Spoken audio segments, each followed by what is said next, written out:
Okay, the next oil I'm going to talk about is baking spice. So this has got that, you know, that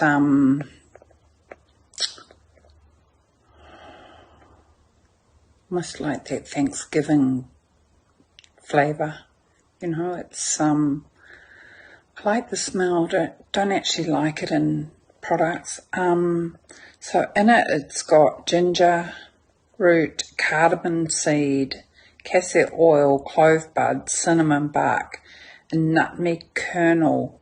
So there's nothing in the emotions book about it, but someone's gone into it online, and they're saying it's the oil of creating sweetness. So it's food flavouring, food and sugar addictions, blood sugar balancing, overeating, warming hands and feet.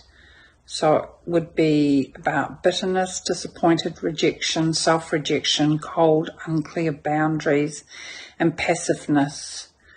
And the positive qualities are sweetness, self-accepting, selfless, pleasant, objective, inclusive, accepting, warm, contentment, empowered, welcoming, and generous.